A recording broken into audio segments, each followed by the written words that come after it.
Hi, I'm Aldo. Welcome to Plays the Thing, the channel where I share my experiences prepping and playing tabletop role-playing games, and it is still game night.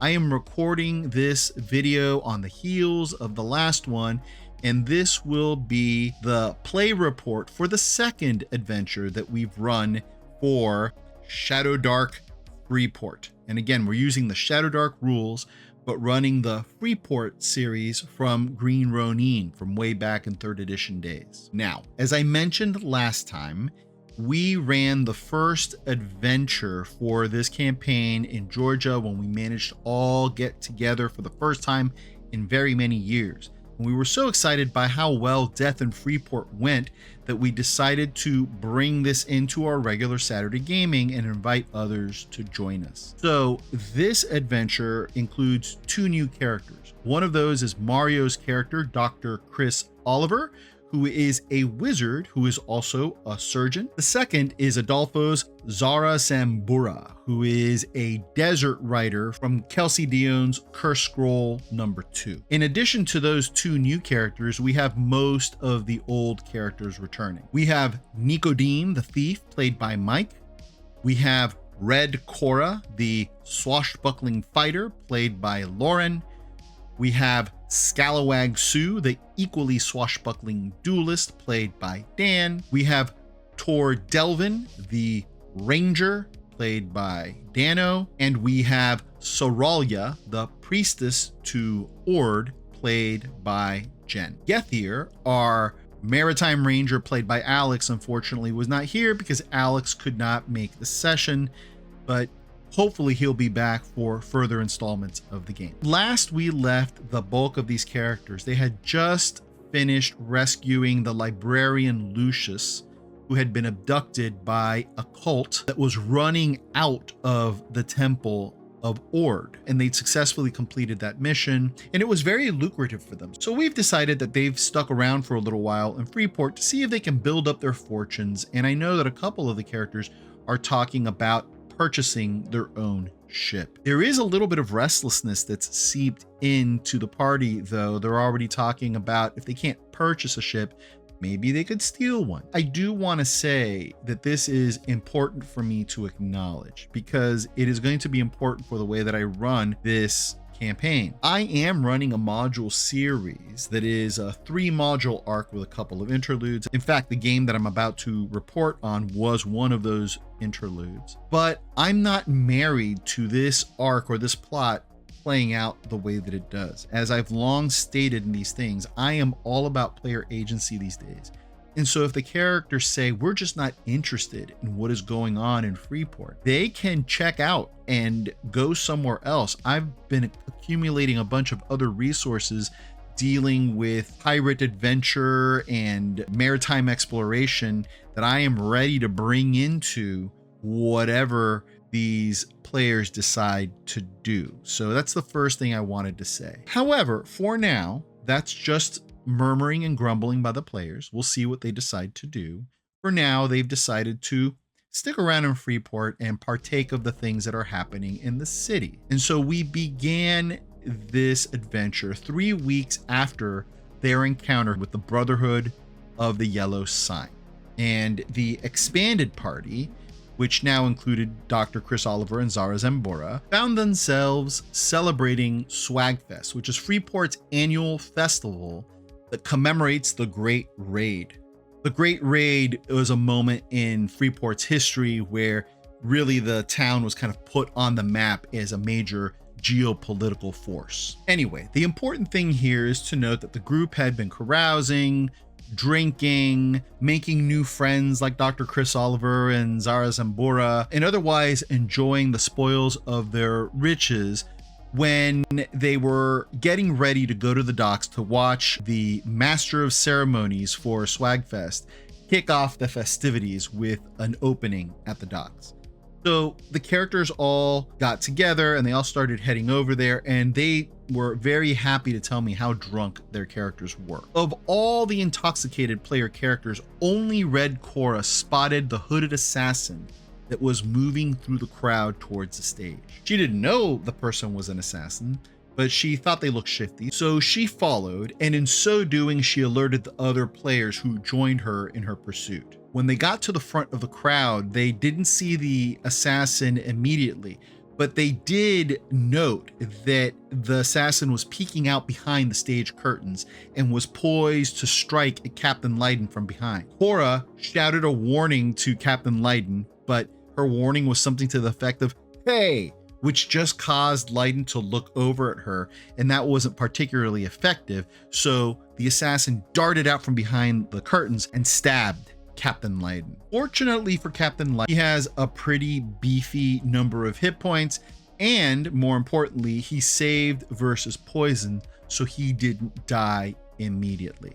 At that point, though, the characters jumped into combat, chasing the assassin, which ran back behind the curtains. First person in a position to fight was Nicodeme, who, as everything else had been happening, said that he stealthed his way behind the curtains. And so when the assassin came running back behind the curtains, he threw Caltrops on the ground to slow the assassin down, and it worked. The assassin stepped on the Caltrops and hurt her feet and found herself unable to move as quickly out of the fight. Unfortunately, this meant that Red and Sue, who chased right after the assassin, also ran into the Caltrops, and they too were hindered. So you had the two swashbucklers and the assassin sort of fighting in pain, trying to shake off the effects of the Caltrops, and it was then that Nicodeme followed up his initial action by slipping in with a backstab that didn't do enough damage to take down the assassin. Unfortunately, things also proved a little difficult for some of the other characters. Dr. Oliver tried casting a couple of spells, but they kind of blew up in his face as he failed his casting rolls. I'm not sure how Mario felt about this, but he narrated it well with like bursts of smoke and stuff like that he kind of like shook off. And I don't know, it might have given him kind of like a bumbling aspect at first, but maybe that's appropriate for a campaign that seems to kind of be in an early modern setting where some of the magic that Dr. Oliver is pulling off is a little bit like the consequences of modern mentalities dabbling into esoteric realities. So I don't know. For me, it kind of worked, even though it was an initial failure. The one who didn't struggle in that way was Sister Saralia, who was the last one to get up the stairs, but when she flung open the curtains and saw the battle that was going on, she called down a divine smite that basically incinerated the assassin, and that ended that fight. Captain Leiden, of course, was very grateful for the rescue, but he also downplayed the assassination attempt. He said, you know, I've got a lot of enemies or a lot of sea dogs that are jealous of me. It was probably something tied to that. Don't worry about it. We're good. The festivities, he said, would continue with One-Eyed Jack's stand. And this was a competition where contestants had to be tethered to a pole, and they had to face off against a dozen fishmen who would attack them while they were so tethered. Now, the attacks, of course, were with padded weapons and stuff like that, but whoever could take down enough fishmen before they were brought to unconsciousness by these padded weapons would be the one to win. Of all the player characters, only Tordelkin and Red Cora participated, and Tordelkin managed to defeat two opponents before being overwhelmed. And at that point, he gave up actually before he could be knocked unconscious. Red fought valiantly through 6 opponents before actually being knocked unconscious. Now, this was a pretty good showing for Red, but unfortunately, the way that the competition is written out in the adventure, you make a die roll to see how the NPCs fare. And the NPCs rolled well, and therefore Cora did not win the competition. Instead, Fabriio won the competition. And I told them that Fabriio was a charismatic and tough competitor who seemed to be friends with everybody in the tavern, and everybody was slapping him on the back. And he had long hair and dreamy eyes. And I said that he kind of looked like Fabio from romance novel cover fame. Lauren said that Red was frustrated by having lost, but also strangely attracted to the victor, and she basically went to her room to sulk while the other characters went and did their thing. So the characters hung around for a while, and I asked the players what they were going to do in between events. Let me take this as an opportunity to say that these adventures in Freeport are written somewhat linearly. They have a narrative arc that you're supposed to follow, that is suggested you follow. I'm not running them that way. I am reading them, I am extracting the situation from them, and then I am running them in a more open way. I'm also fleshing them out. So I made some random encounter tables that had a series of things that the players could run into if they were going to investigate beyond the events in the adventure. So when I asked, is there anything that you're going to do? It really was an opportunity to follow up on a number of things, or to try to get into any number of situations, some of which the players have expressed that their characters are interested. In the context of this adventure, nobody chose to follow up on those things. And so we went on to the next event that Captain Leiden had prepared, and that was the rat chase.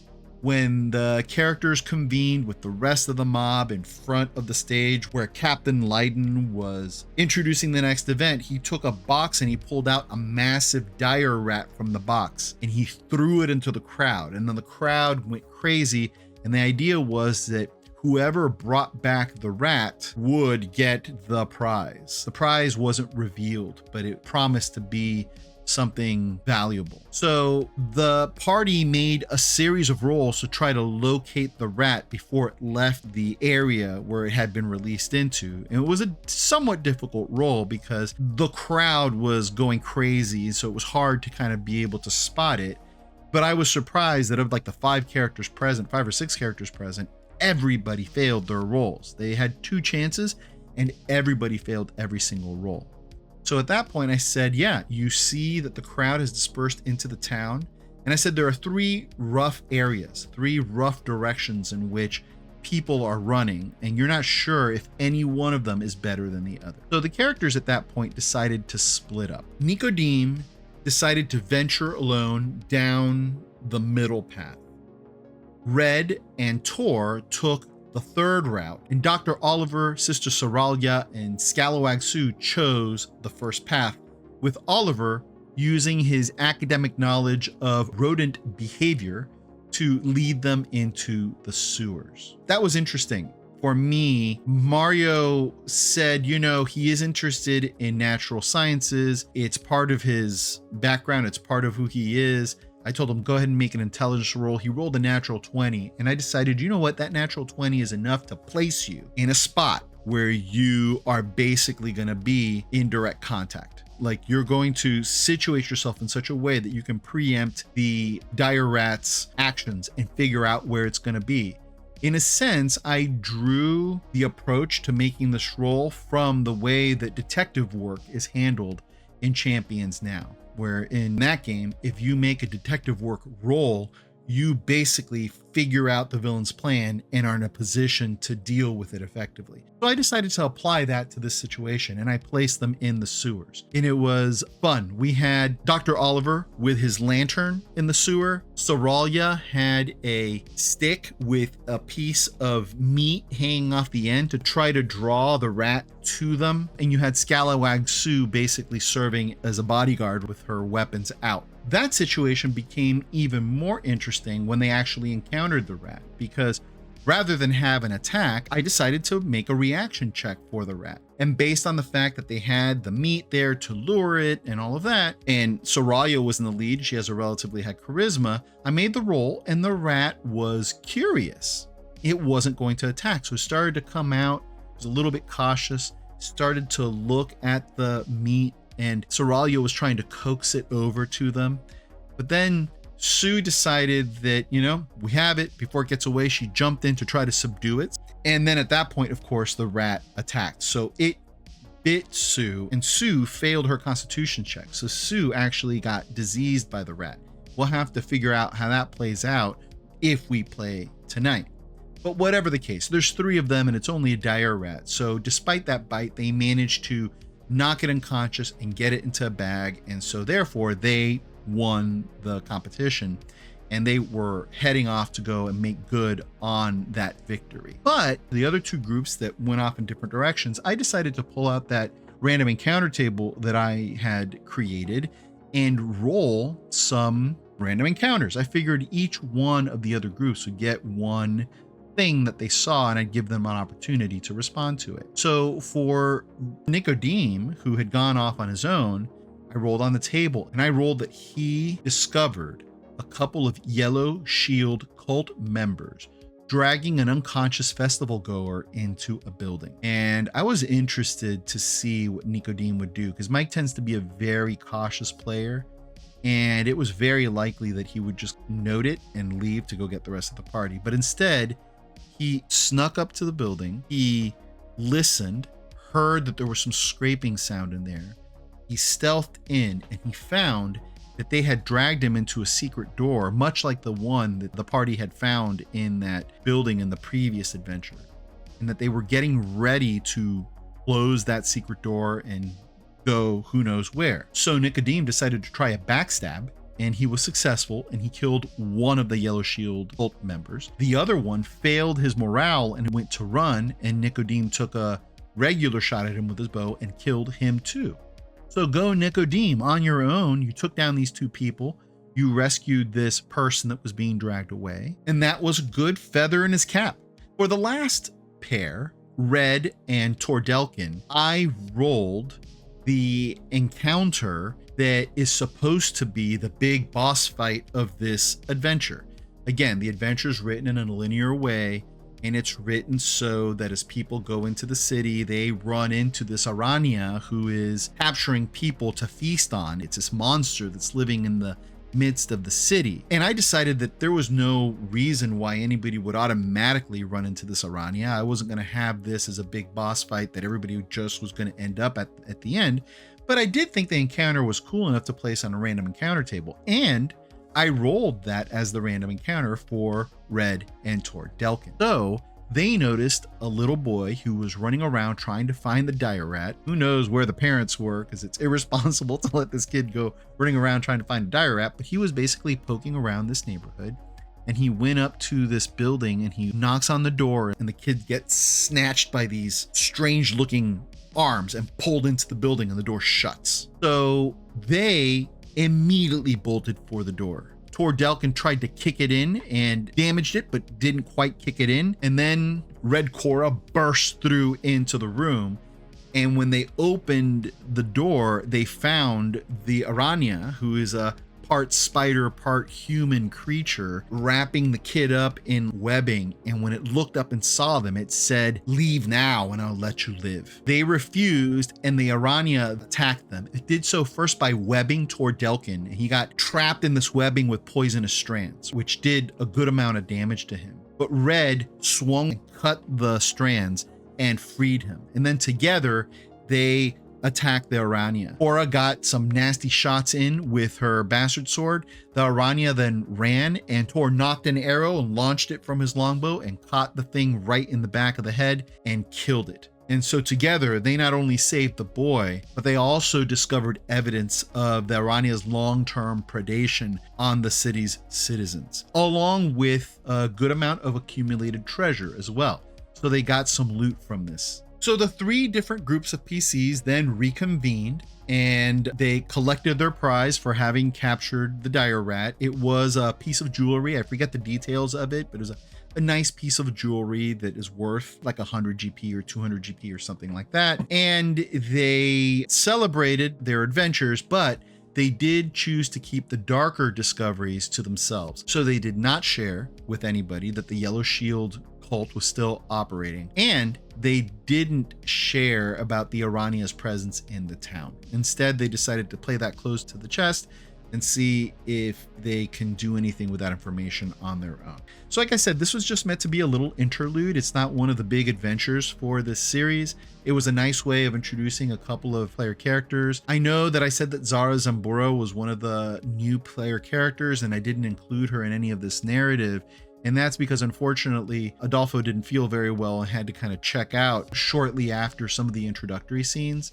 So he wasn't there for the 3 different encounters, but she's a cool character. So we hope to have her present and active for the next session. So that's it. I've now related the 2 first adventures for Shadowdark Freeport. I'm going to close down this recording, and then I'm going to go to Starbucks and I'm going to read the next installment, because it might be what I'm running tonight And if it's not what I run tonight, then it will be what I run at some point in the near future. So expect a third video in this series sometime soon.